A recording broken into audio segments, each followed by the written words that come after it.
Good news, good life. From beliefs to consciousness. At the level of our conscience, we are intimately connected to the divine. The latter is the source that nourishes us, but also the higher conscience that lives and experiences in matter through us. But having forgotten our origin and our nature by incarnating on earth, we quickly turn to what was offered to us in material reality. We ended up recording numerous information that will be the basis of our beliefs, and this will condition our life. Almost among these beliefs, those about God and the spiritual aspect of our life may have had a place. It remained difficult to establish an authentic connection with our true being and, by extension, our original relationship with God. The truth is that this connection with ourselves and the relationship with God have never been broken.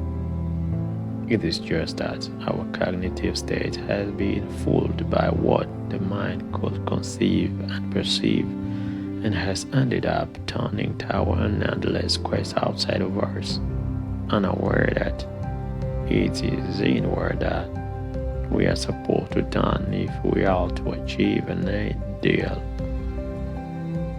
and fulfillment in life. Although we are not fully aware of it, the truth is that we have turned away from ourselves and our conscious relationship with the divine, and the only way to realize this is to experience our reconnection and thus realize the blatant difference. Although we must be ready, even if only to let this thought capture our attention when it crosses our mind. Indeed, most people are so anchored in the drama of their realities and will be ready to do anything to defend their beliefs. Still others cannot conceive of life beyond beliefs and only consider credible, demonstrable facts. This explains that this recording can only be useful to a person who is ready to venture beyond the norms established around his daily reality or his life, and to open himself to a process that will allow him to go into the depth of his existence and finally embrace his true essence. We cannot ignore the fact that many people today feel a kind of thirst for truth and depth. After years of obediently advancing based on the principles and systems transmitted to us by our parents, educators, and all other authority figures, more and more of us are trying to ask questions that go beyond the thinking of the masses, trying to find our own ways and means to access answers. Many manage not only to ask the right questions, but above all, to find answers that seem satisfactory to them. The only challenge remains knowing how to go for it without falling into new forms of conditioning that could only complicate things further, or simply to goad ourselves on long theories that end up affecting social life without leading to slithered transformation, moving us farther and farther away from fulfillment. In my experience, information about everything is increasingly found everywhere. But no matter how much information is around us, the truth remains that linked to our experience in alignment with our true essence. So I opt for a sure method which is unlearning.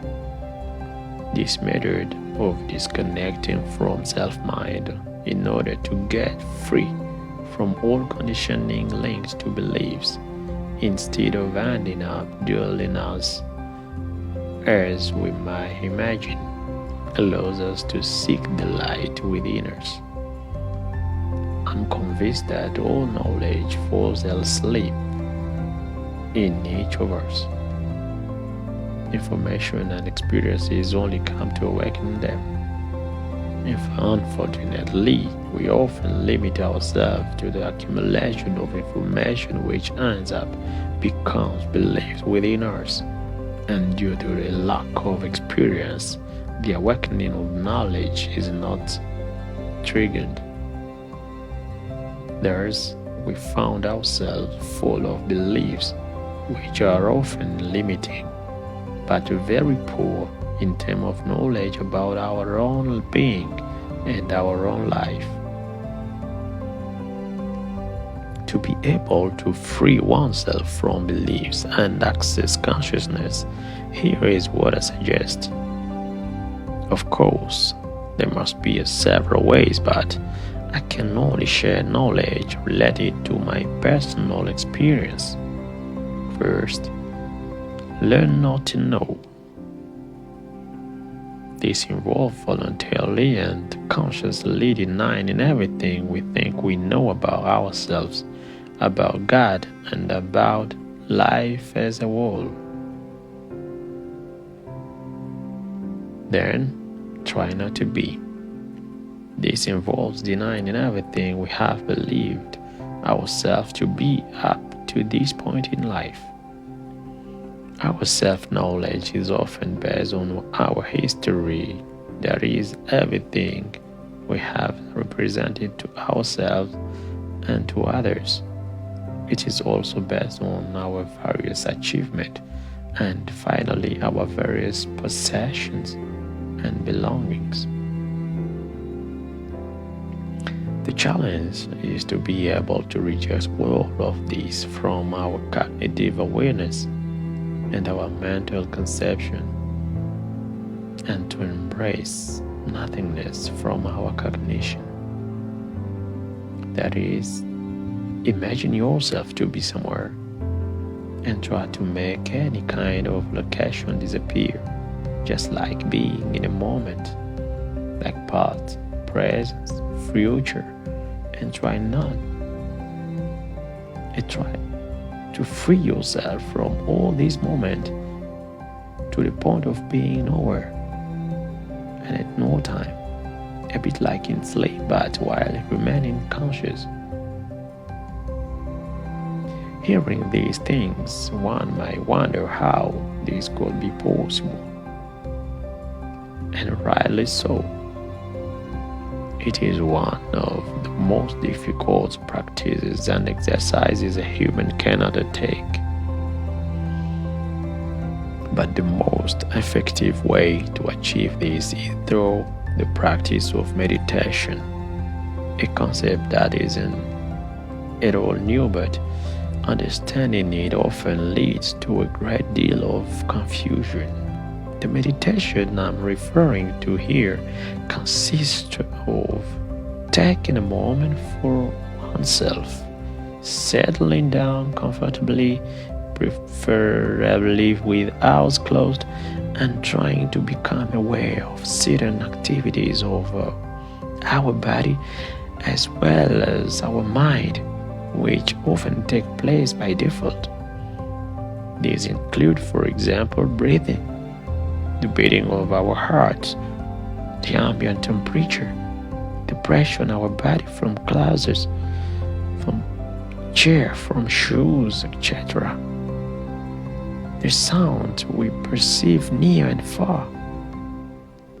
The observation without judgment, without resistance, and without attachment of the thoughts that flow in our mind, while gradually trying to go towards spaces between thoughts and thus perceive mental voids, as well as state of absence and silence.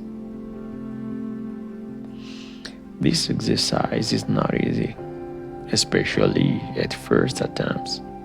Many people give up at the first or second attempts, especially when they are motivated by curiosity, not being ready for a deep experience. It is a daily practice that allows us to arrive at an experience, although not always as described, but in any case likely to lead the subject to something deep and personal.